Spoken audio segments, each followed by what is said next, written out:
Sri Krishna, Sri Krishna, Sri Krishna, Sri Krishna. Gurur Brahma, Gurur Vishnu, Gurur Devo Maheshwara, Guru Sakshat Param Brahma, Tasmai Shri Gurave Namaha, Tasmai Shri Gurave Namaha.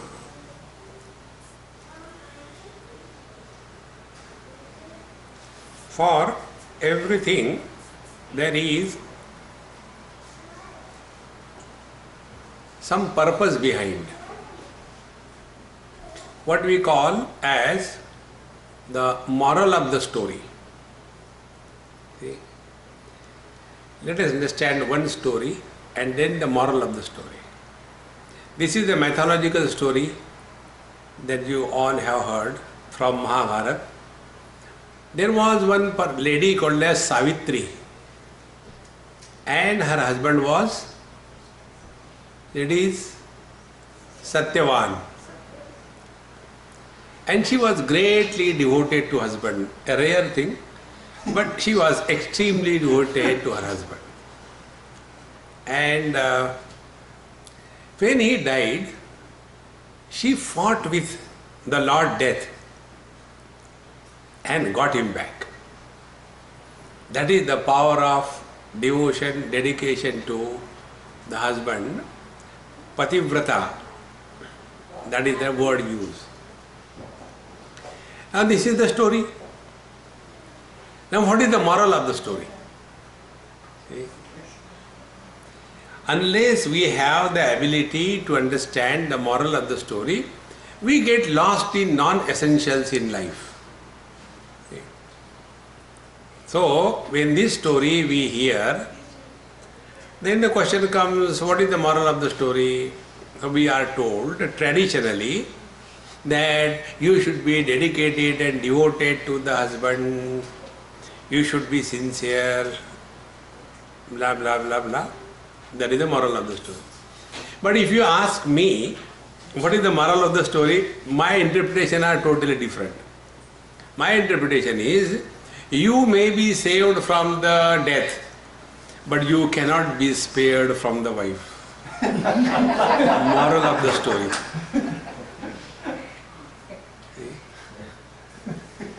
So the moral of the story should be clear to us in whatever we read, whatever we study. See? Mamaji, move little this side. The gentleman is constantly, you do like this, he does like this, and I have to do like this. Only dancing going on. So, when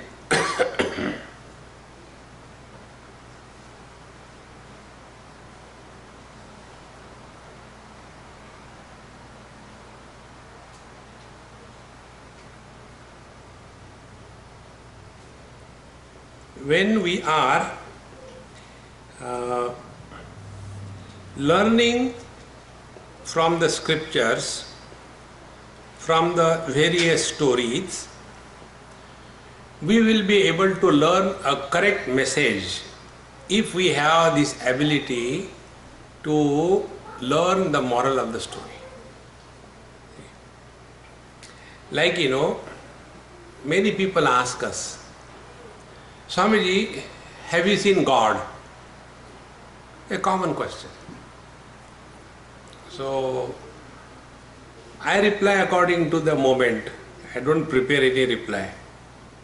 So, when a young boy asked me in a college, Swamiji, have you seen God? So I looked at him, I said, why should I tell you? I am not obliged to answer your every question. No. Similar question was asked by Vivekananda to Ramakrishna Paramahamsa. So I told him, you may be Vivekananda, but I am not Ramakrishna Paramahamsa. So I asked him, when you ask me this question, have you seen God? What is the foundation behind this question? Number one, God is an object of knowledge. If I cannot see something, that doesn't exist. Have you seen God? No, because God doesn't exist. Have you seen God? Yes, then show me. See?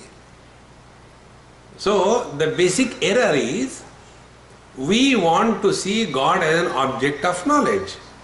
And if I don't believe, if I don't see the God, I don't believe. This was the argument that boy was talking to me.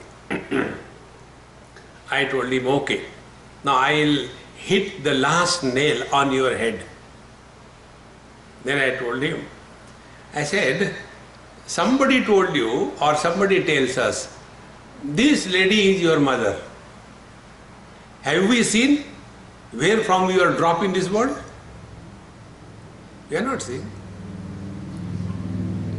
But we accept blindly. And then that mother tells us, this man is your dad. Have we seen? Because we have not seen, he is not my dad, she is not my mom. Has it any value and meaning?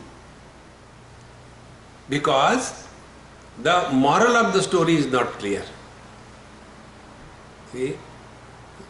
Therefore, when we say God realization means what?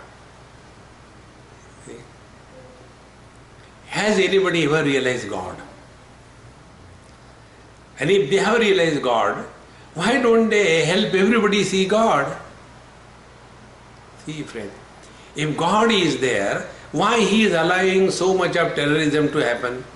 If God is there, why He is allowing so many volcanoes to erupt and kill the people? Why Katrinas and tsunamis are creating havoc? If God is there, is He not sleeping or what? See, our understanding about God. So to tell him, I said, I'll tell you a story. And I was telling the story. The story was,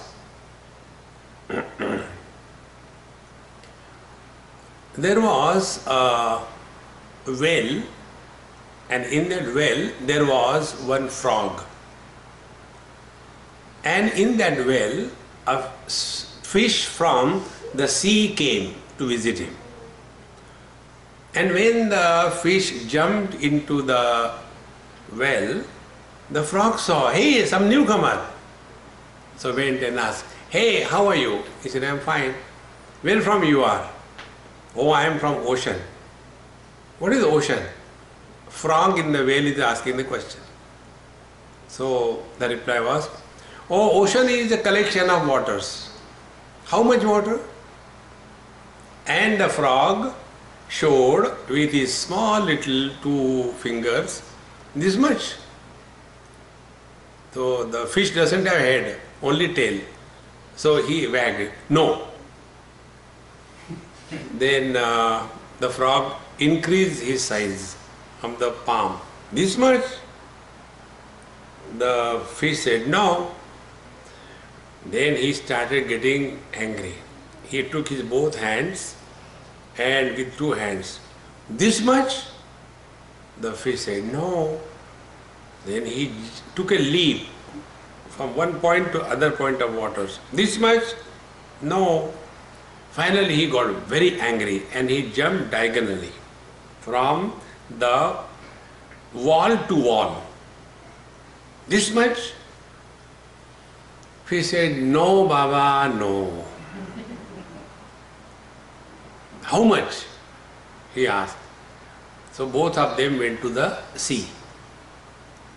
And when they came to the sea or the ocean, it was a time for the fish to ask a question. How much is the water in the sea? Tell me. Will the frog be able to talk? See? Now when I was telling this story in one of my satsang, one elderly gentleman, if kids ask this question, you can enjoy, laugh. But one elderly person, he asked me this question. Kindly excuse me. I said, excused. My question is, how did the fish go to the well and how did the frog go to the ocean? And in what language they were talking? See? Moral of the story. Now to such an elderly person who asks such a question, you can't even laugh. Children, you can laugh. See? Therefore, what is the moral of the story? The moral of the story is the truth cannot be defined. You cannot speak about it. Therefore, in the invocation stanzas of Dakshinamurti Stotra, a verse comes. Maunam vyakhya prakatita para brahma tattvam yuvanam varshishthante vasatrishiganaihi avrutam brahmanishthaihi आचार्येन्द्रं करकलित चिन्मुद्रमानन्दरूपं स्वात्मारामं मुदितवदनं दक्षिणामूर्तिमीडे मौनं व्याख्या प्रकटित परब्रह्म तत्वम. The absolute truth is revealed through the eloquence of silence. And that silence, if we have understood, the question will not come. What we have understood is, silence is absence of noise. That is not silence. That is the enemy of noise.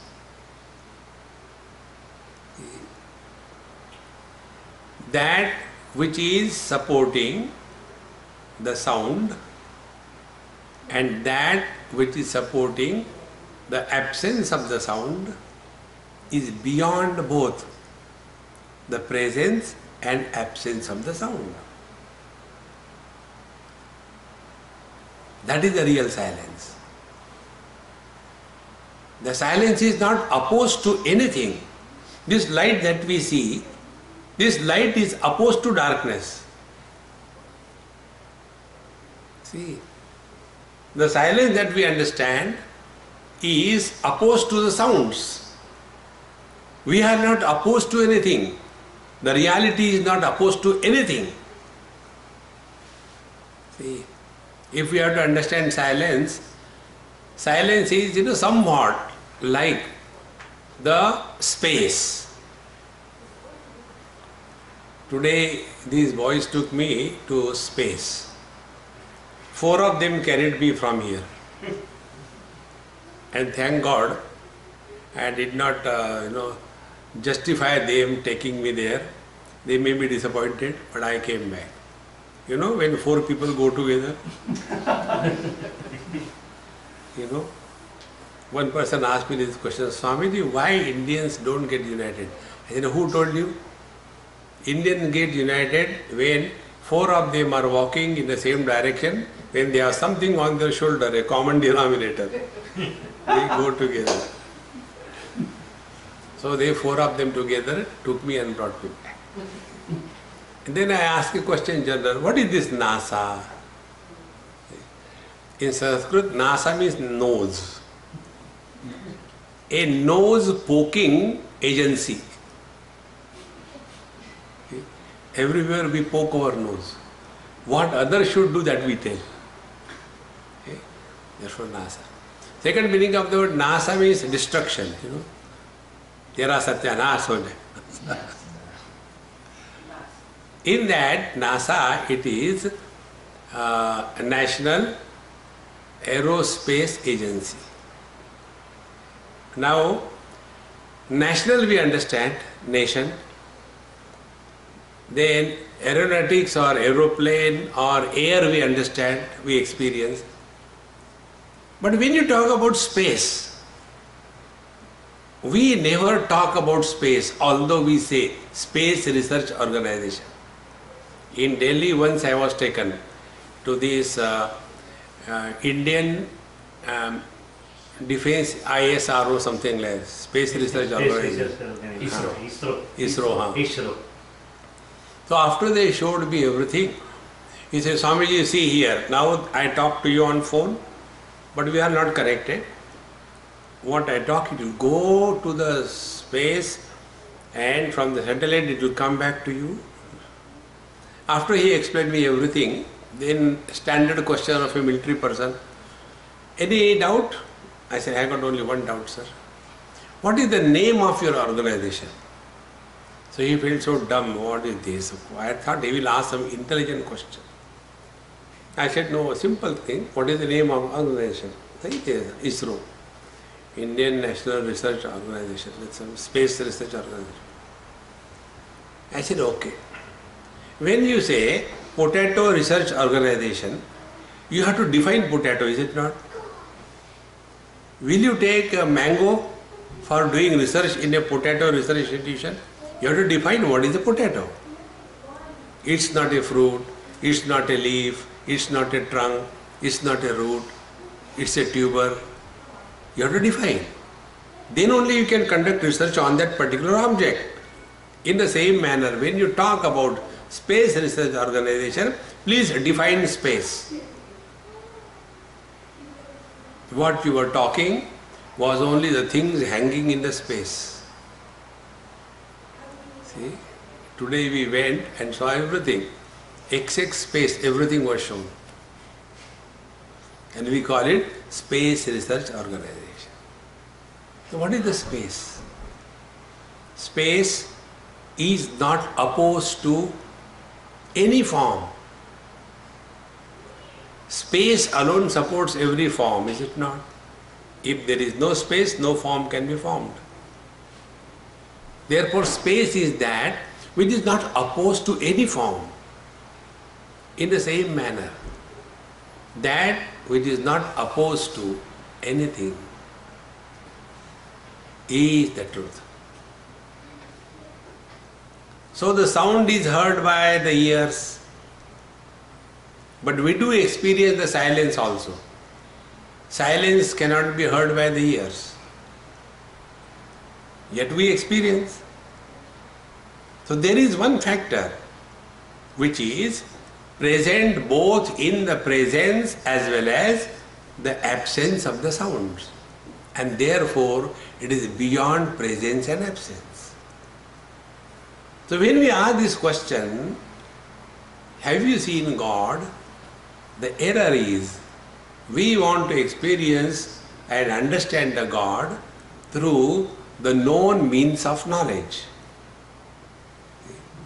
And known means of knowledge are 5 sense organs, mind and intellect. Think. Our struggle is like this. By this light of the bulb, we can see everything.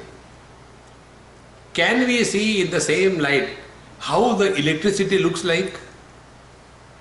Has anybody ever seen? In the same manner, eyes can see all the colors and forms. Colors and forms cannot see the eyes. Mind can see the functioning of the eyes. Eyes cannot see the mind. Has anybody ever seen the mind? In the same manner, mind can feel everything. It cannot feel the intellect. In the same manner, intellect can accept and understand every concept.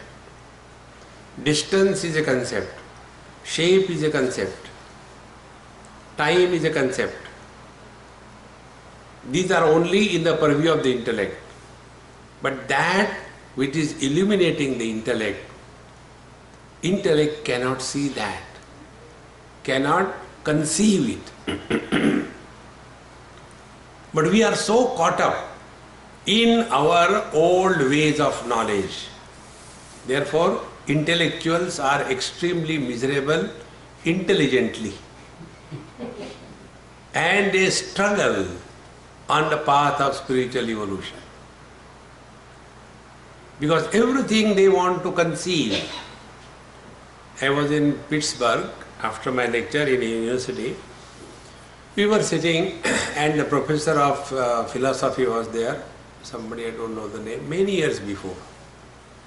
And he came and he said, "Hey Swami." I said, "Yes sir, you spoke the concepts very well." I said, "I am so sorry sir to tell you, I did not talk concepts. You are a professor is a concept. You are successful is a concept. You are intelligent is a concept. You are is not a concept.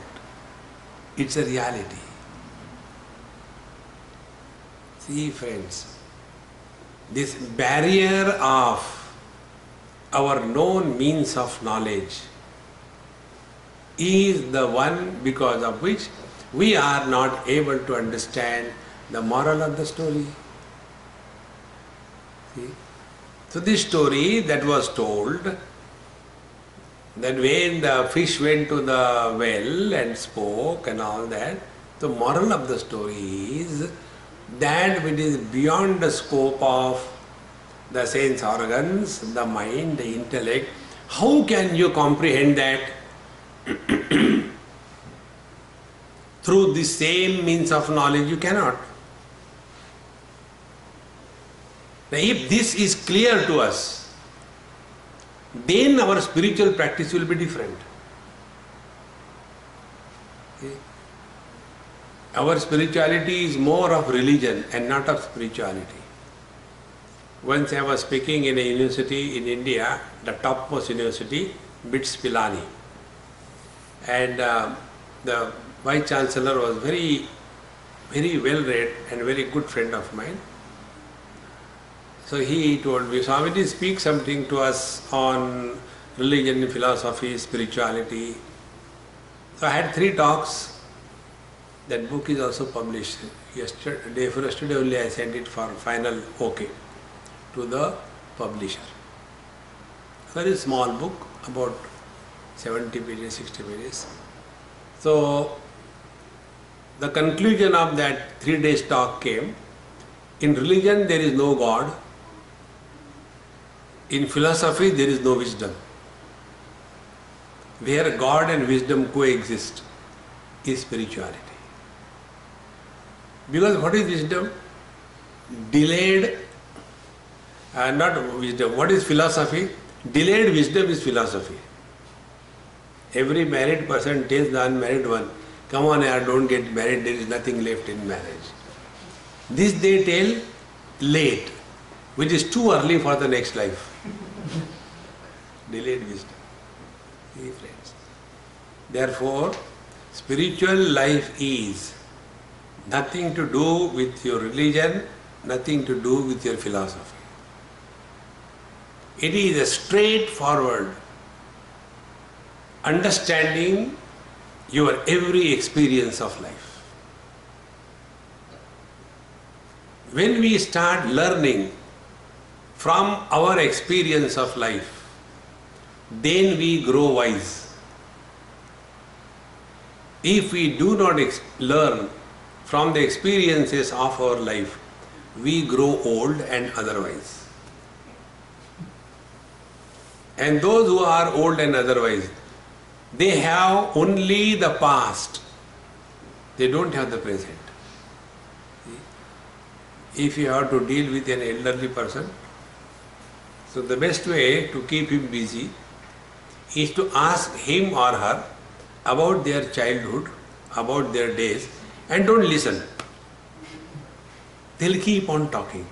The oldies like me, we have only past, no present, and no future.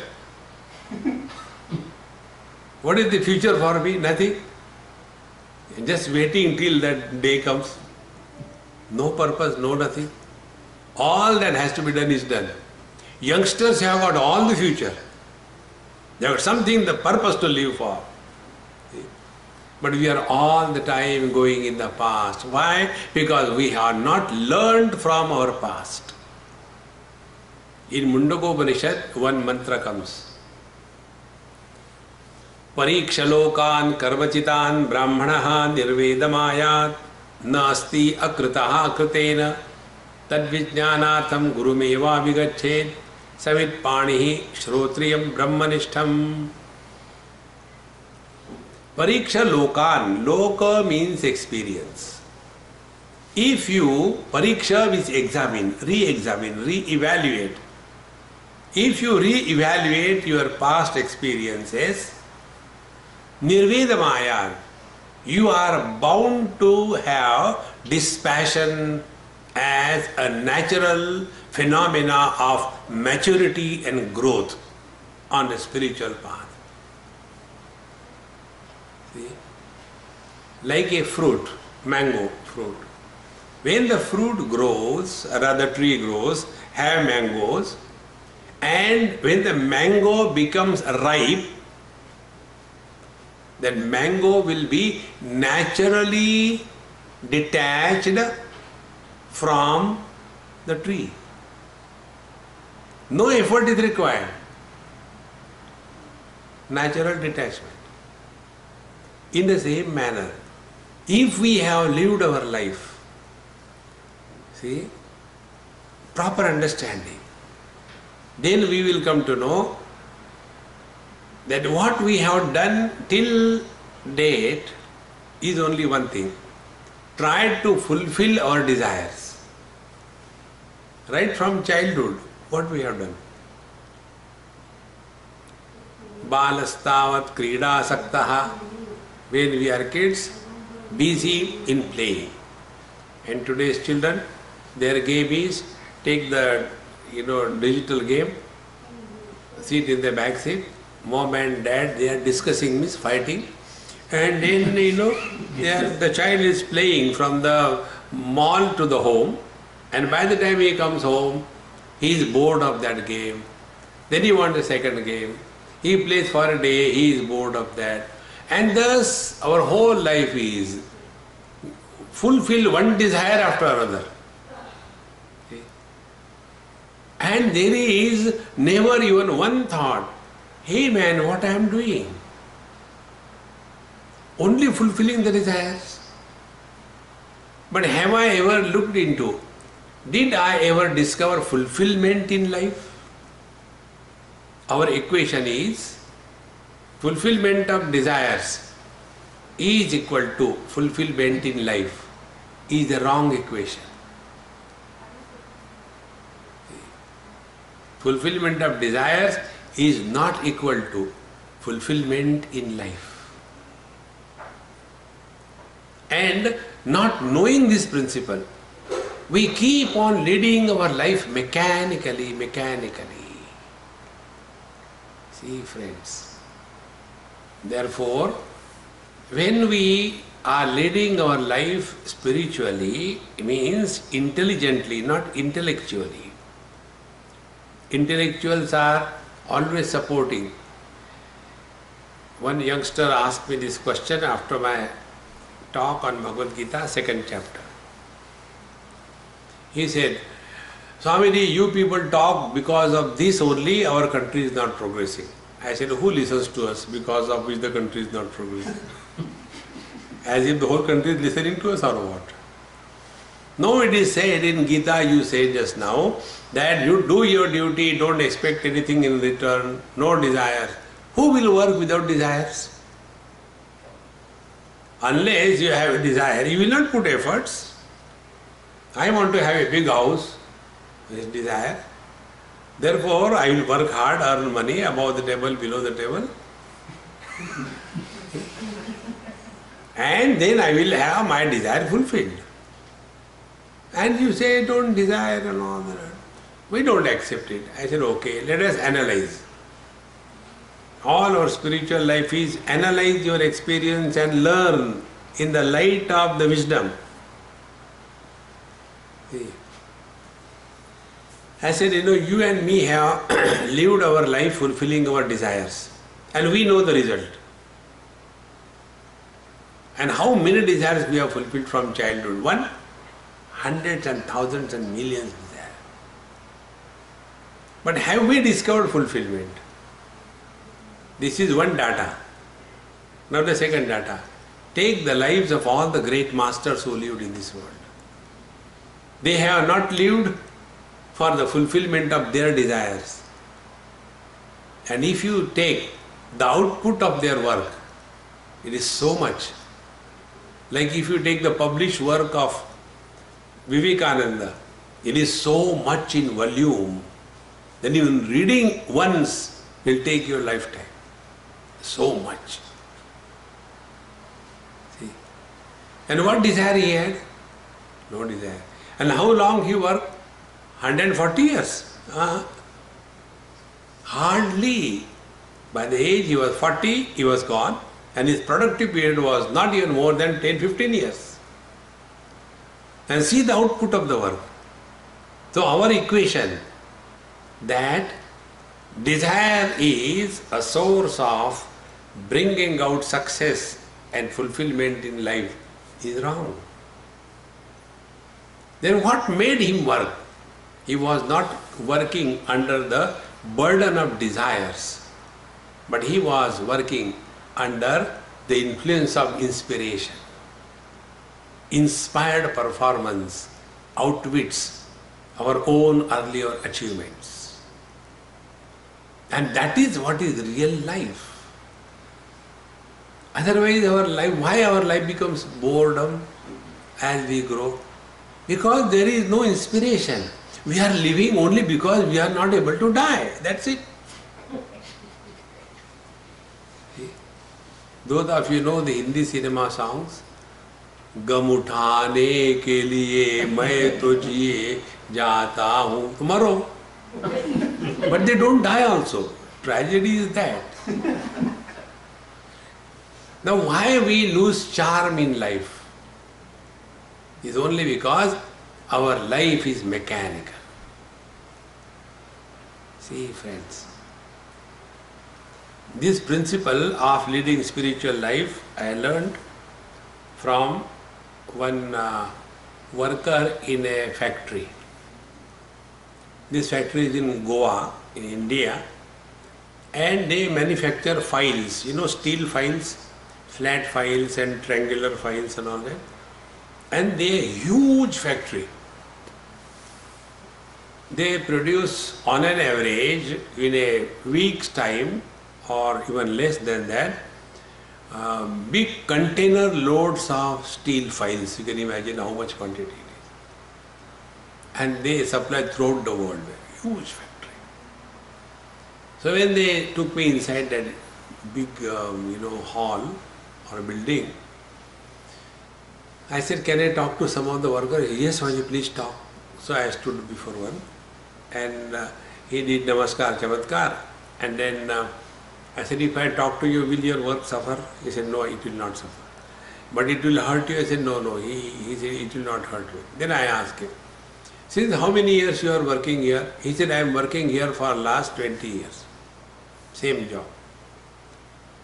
Then, how do you enjoy? He said, what enjoy? I have to survive, I have to have money, therefore I have to do the job. And what is my job? You can see, I take out the file when it comes from the line, I take it physically, put it there and give a mark on that. Those serrations come, it is thrown. Second one I do the same thing. And this I am doing so much every day, thousands and thousands of times. While I am talking to you also I keep on doing. Whenever anything becomes mechanical, we become expert, but we do not become efficient. Expertise is limited to one job.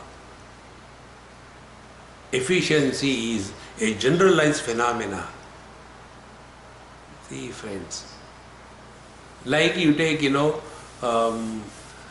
ENT specialist.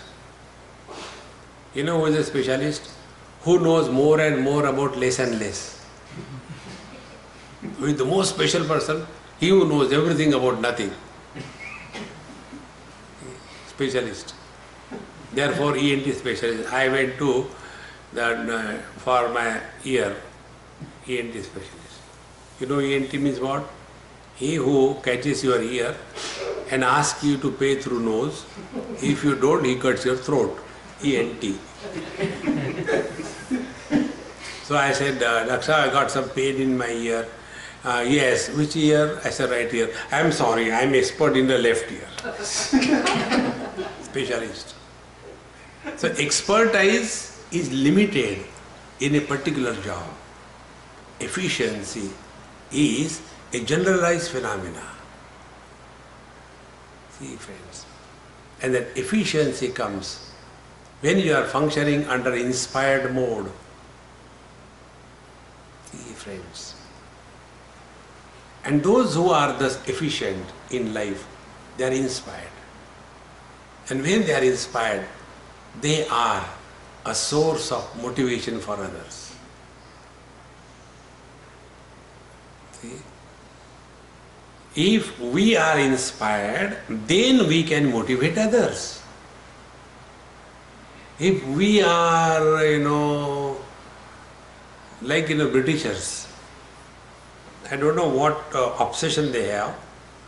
Once I was in London somewhere, we went for a nice drive because bright day after almost 1 week. It was very rainy, cloudy. When the bright day came, we were having our retreat. So we decided, let's go for a nice picnic. So we collected the things and went. And one place, nice open ground, so we parked our cars. And by the time these people were organizing the food and everything, I took my camera as usual and I was seeing and taking the pictures.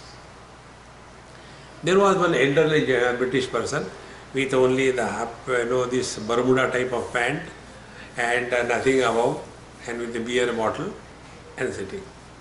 So I asked him, "Hey young man, how are you? How is life?" Not bad. They are afraid to say, "I am happy." The person who has this kind of approach to life, he has not learned anything from life. Once you understand this principle, your approach to life will change. We ask unwanted questions. Why? Because the sky is too high. There is no reply to why. But we ask, but why some people are born in the poor family? Why some people are born in the rich family? See? When the question is foolish, answer cannot be wise. Answer is equally stupid. See? Instead of working on the situation, we waste time why this has happened. See, friends, take an example. Has any one of us ever asked this question, why the fire is hot? We never ask this question. But we accept fire is hot. And thereafter, we decide how to interact with the fire which is hot. We don't waste time, but why the fire is hot? There is no why. It is like this. See? But instead of that, we give the logical reason behind it.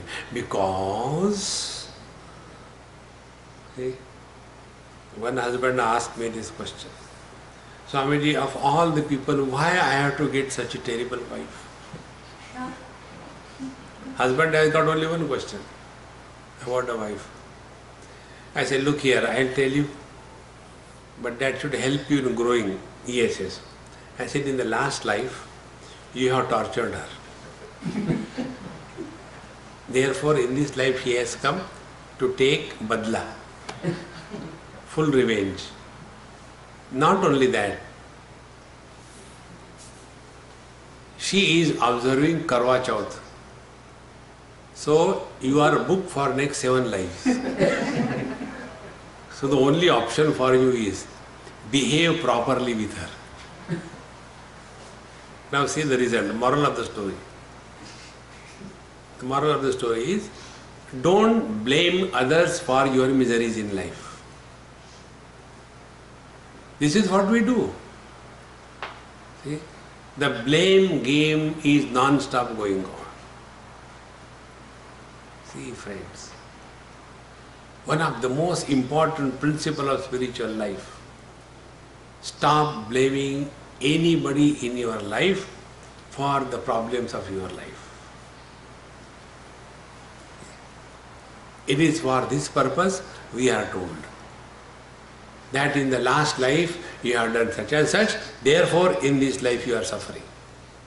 And if you don't behave properly, your suffering will be extended like extension of a visa in the next few lives. It will continue. See, friends. But here the moral of the story is different. But we understand different. See, one person, probably a Catholic from Australia, he was attending my talks in Melbourne. And he asked me this question. Swami, you people talk about last life, this life, rebirth. But I don't believe in that, and it doesn't click to us because our training right from childhood is different. So how do I understand, without understanding rebirth, punarjanma, the principle that you are talking about? I said, who told you that we talk about rebirth? We don't talk about rebirth. We don't talk even about birth. Forget about rebirth. Bhagavad Gita says, Ajopi sannavayatma bhutanam ishwaropi san prakritim swamadhisthaya sambhavami atmamayaya. I am unborn. This is the moral of the story. Not making us last life, this life, next life. That is not the story's meaning. See? Therefore, when these people ask this kind of foolish question, there cannot be a right answer. See? One person asked me a similar question. Do you believe in so? I said, yes, I believe. Then you are this? I said, yes, I am this. But you are a Hindu? I said, yes, I am a Hindu. Then how come you said you are that? I said, I am that also. But how come two? I said, latest technology, 2 in 1. So when I said I am 2 in 1 like that, he got very angry. If you say like this, you will go to hell. I said, excuse me, sir, where will you go? He said, I will go to heaven. I said, I will prefer hell. If you are going to be heaven, I will prefer hell. The purpose of sending us to hell and heaven, last life and this life, is not to send us anywhere. Is not to prove the rebirth. If you just analyze it properly. See, before I came to Houston, I was in Trinidad. Before I was in Trinidad, I was in New York. Before that, I was in Allentown, Pennsylvania. Before that, I was in New Jersey. Before that, I was in North Carolina. I am the same. I have not died. When I have not died, where I am born? See, friends. The world is dead to me. I am not died. I am same. Be very attentive. When we are in deep sleep, not identified with our body, that time we are neither man, woman, young, old, Indian, American, rich, poor, Hindu, Muslim, Christian. We are none. But we are. Nobody can ever experience one's absence. See, I was telling this Ravi, one movie I have seen recently. On the same day it was released in IMAX in Charlottesville. The movie is RIPD, Rest in Peace Department. And it was such a beautiful presentation. It's full of light humor also.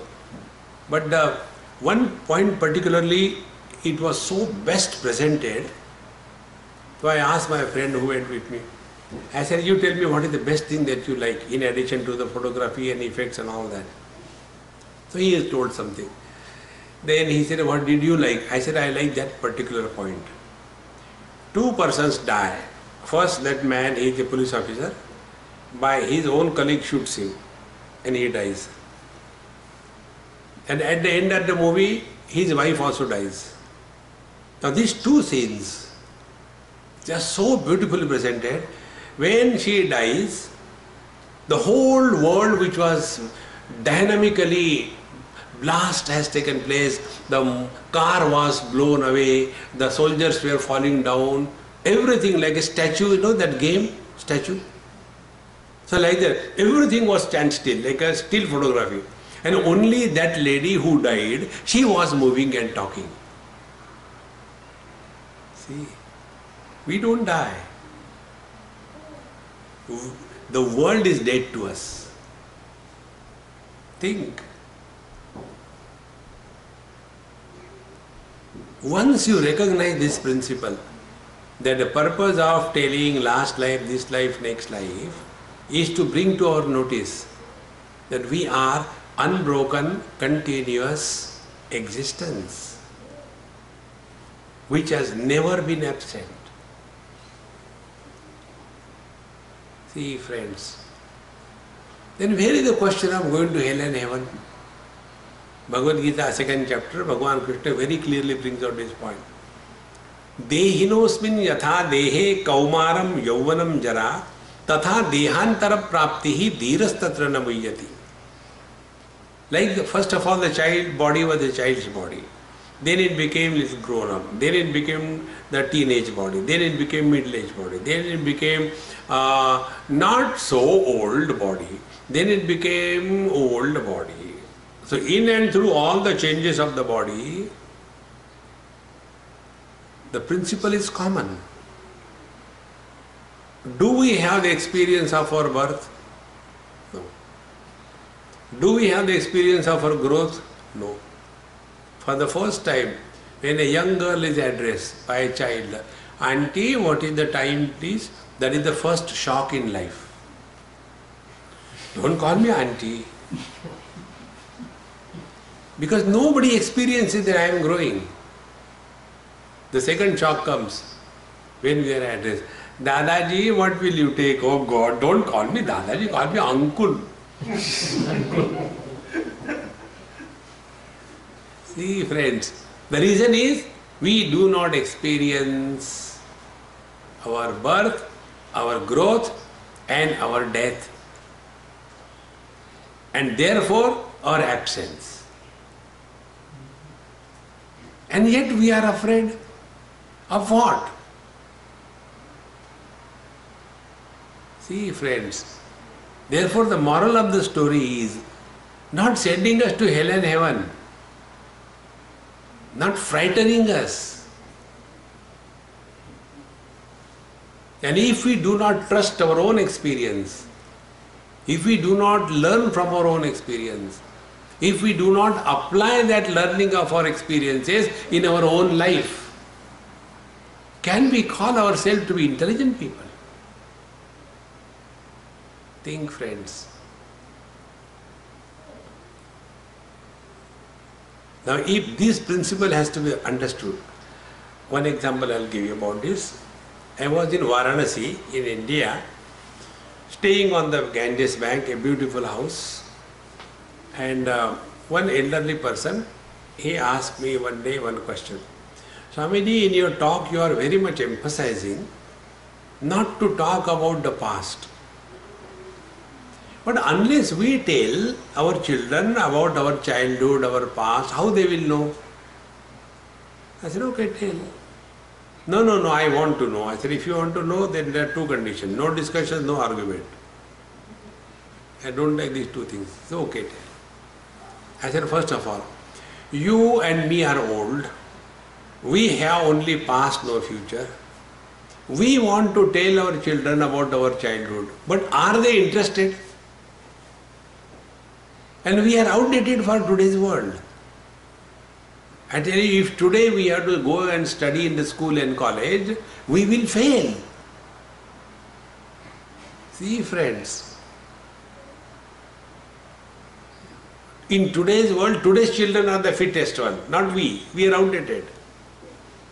But we want to tell, during our childhood, it was like that. Who wants to know, man? And then this old thing we again and again bring. Number one. I say number two. Childhood belongs to whom? To you or to the body? This is a very deep point. Be attentive. Childhood belongs to the body. And when you talk about your childhood, what you are doing unknowingly, you do not want to drop body identification. Until such time, you are identified with your body. You are a man, woman, young, old, rich, poor, Gujarati, Marathi. After we are identified with the body, then we are husband, wife, brother, sister, mother, father.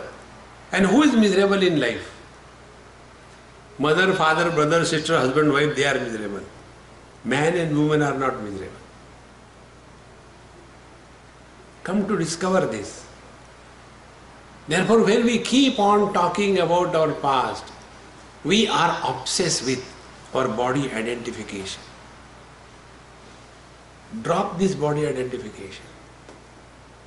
This is the first station on the spiritual journey. Spiritual path is not a journey in time. It is not a journey in space. It is not a journey where you will reach anywhere. It is not a gain that you will get something, but it's a total loss.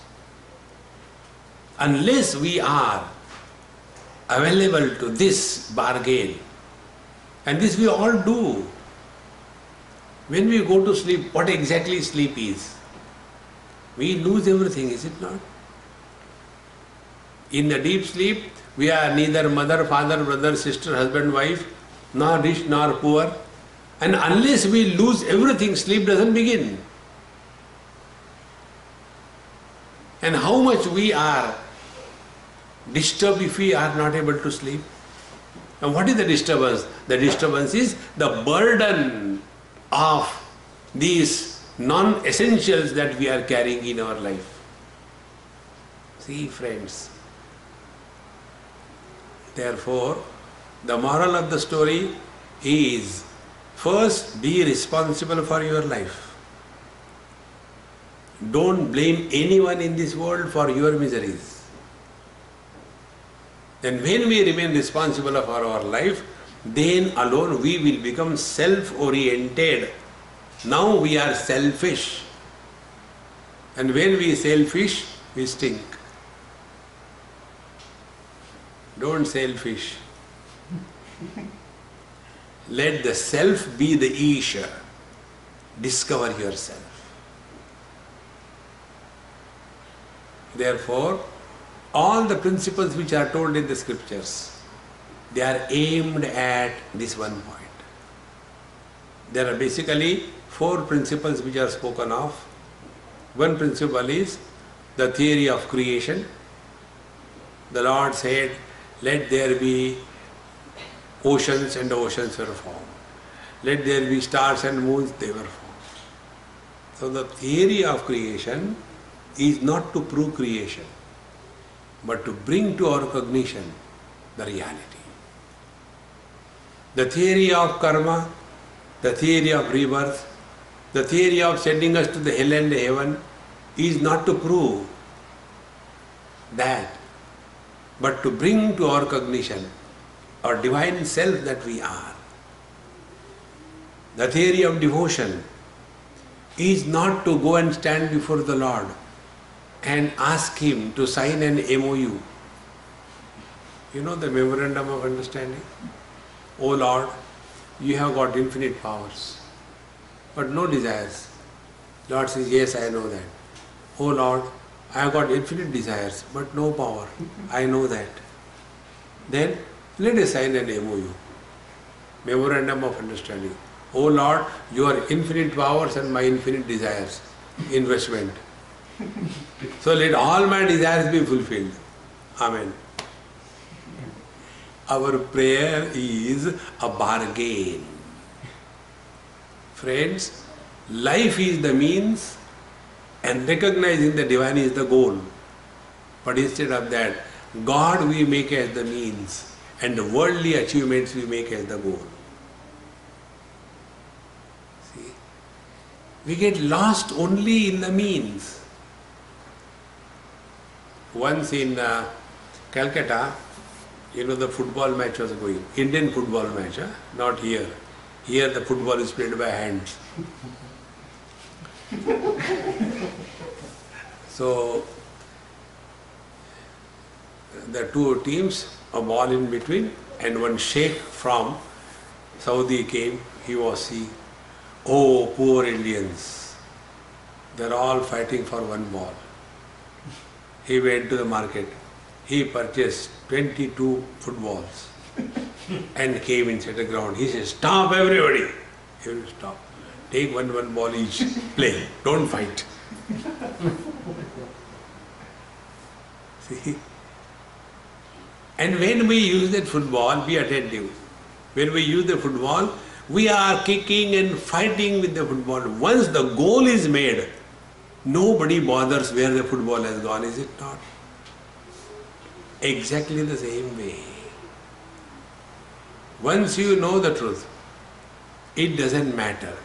Because realization of the truth is attainment of perfect presence. Going beyond present, past and future. Going beyond time. And it is our natural condition. We have no choice to be in the past. We cannot live in the past. Nor can we live in the future. Living in the present is a natural condition. Why not we remain natural? But our condition is जाने कहाँ गए वो दिन बाढ़ में तुम भी जाओ.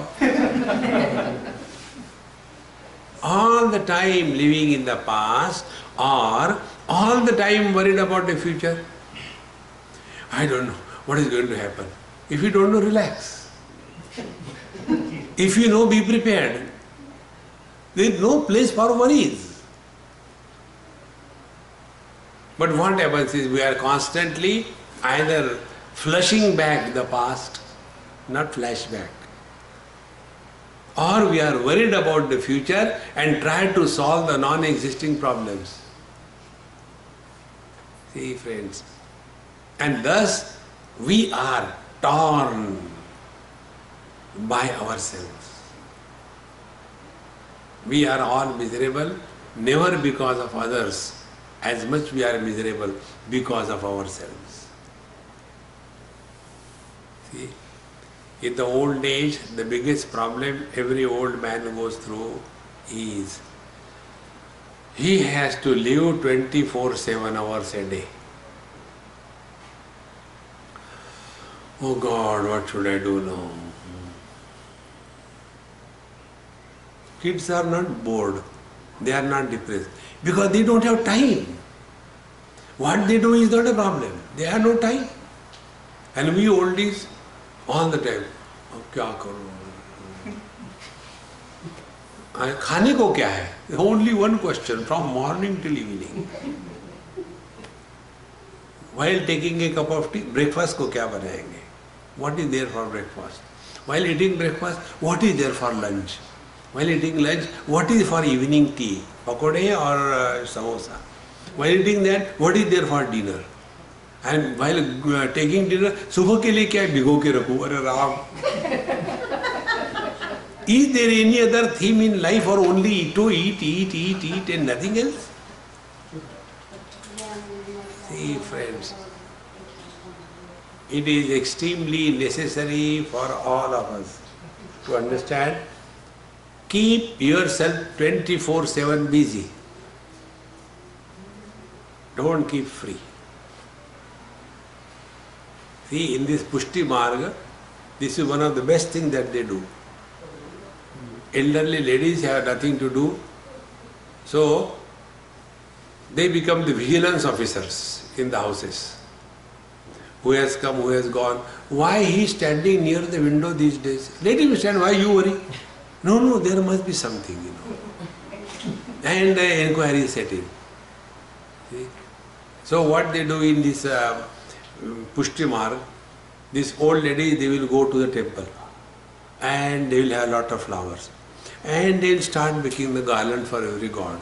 And gossip, how your Bahu is better than my Bahu. No, who cares for Krishna? See? But at least there is peace at home. See? Keep occupied busy.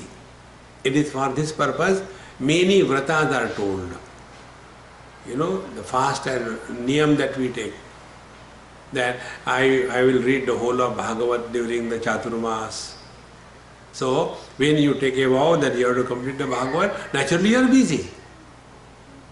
Then you have to do the japa, I have to complete, unless I complete 21 malas of Om Sri Ram, Jai Ram, Jai Jai Ram, Sri Ram, at least that much time you are busy. And thus keep yourself occupied. Now the question is, why keep occupied? Moral of the story. If the mind is not occupied, the mind will start killing us. See, you know, all of us suffer because of one terrible disease. And the disease is, we keep on talking to ourselves.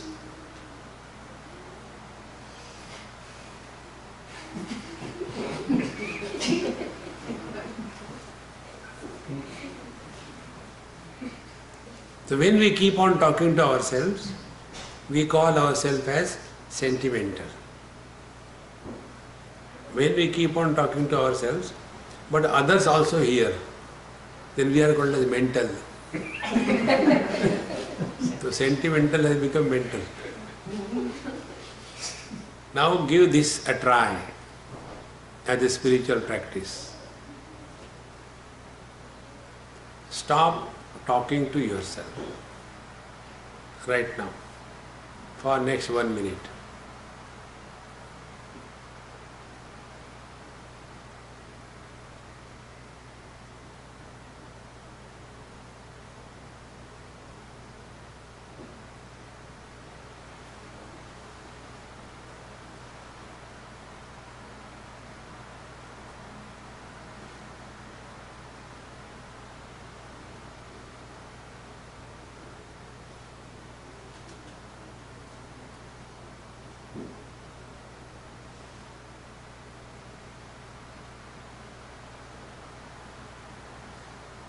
Stop.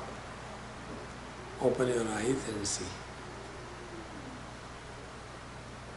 If you stop talking, mind dissolves in consciousness. When we talk to ourselves, we talk about the future. When we talk to others, we talk about the past. So before we talk to anybody on any topic, ask one question to yourself. Is it necessary to talk? You will come to a conclusion that no, not necessary. Because when we talk to others, it is our past that we bring in the present.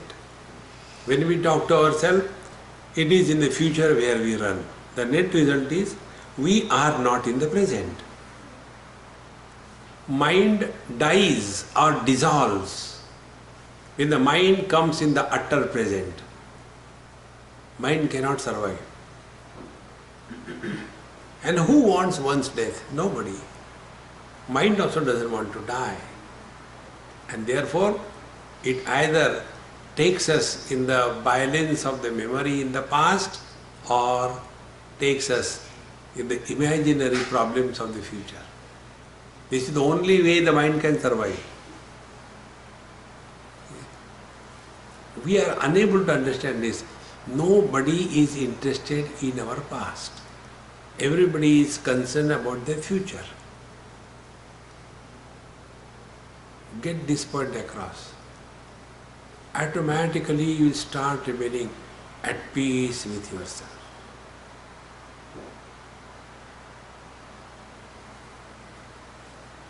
And when you are at peace with yourself, then you are at peace with the whole world.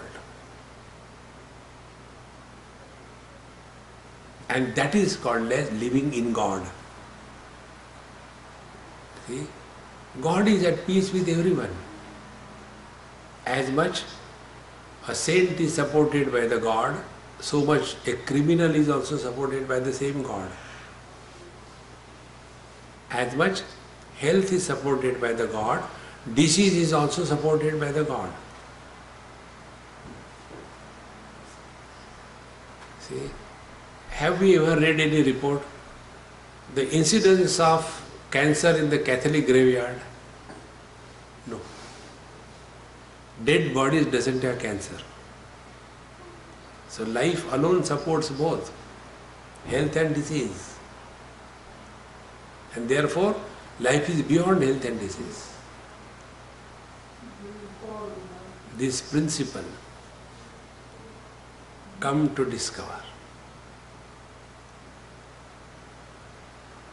Then we understand what Bhagavan Krishna says, Name dveshosti na priyaha.